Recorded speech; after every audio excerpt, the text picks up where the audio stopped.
Community members packed the basement of the landing at Hudson Mills throughout the weekend of October 26th, just as they have in varying capacities for well over 100 years. This time, they came for an unprecedented 3-day theater festival. Years ago, they came for work, when that building was one of the shoe factories that first put Hudson on the map. As it took place in a historical hub for Hudson, even actually sharing a roof with the Hudson Historical Society, this festival, however, was just as much a celebration of Hudson's future and the role of arts in that future. I think, Hudson is going through this incredible renaissance. It's really wonderful to see that happening downtown. This building is going through that as well. It's been rebranded as the Landing at Hudson Mills. They've got a lot of new tenants coming in. I think the latest is they've got a CrossFit studio that just opened up. They've got, as I said, a new tenant coming in here. They've got, there's a church upstairs. There's a ton going on in here. And I think, the arts have to be a part of that renaissance for it to be sustainable.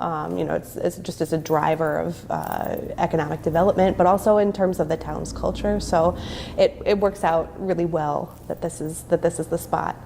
The event itself showcased 11 one-act plays using a cast of 30 actors from local communities. The Arts Alliance assembled the shows beginning in August, calling on local authors to submit plays. The area answered, handing organizers over 20 plays to review.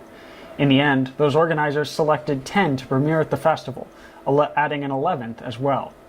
From there, organizers gathered monetary support from businesses and benefited from donated rehearsal spaces like the town hall and the public schools. Finally, downtown economic anchors Rail Trail Flatbread and New City Micro Creamery donated refreshments to the event. People have just been really excited about helping out with this one, which is wonderful. It's not always the case, right? But I think this one, again, sort of fits in with what's going on downtown right now, so that's been great. This recent pop-up show may be the most direct Arts Alliance involvement in the downtown economic and cultural upswing that has been the 2010s. But it is certainly not the first time the group has sought to foster arts in the community.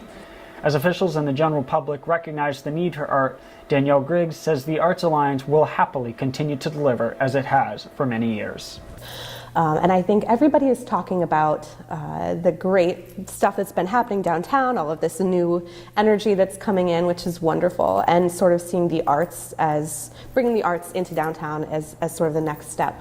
What's really interesting is that I think a lot of the work that needs to be done in town, River's Edge has actually been doing for the last 3 decades. So it's a good time, I think, to be having something visible like this happening downtown with us behind it.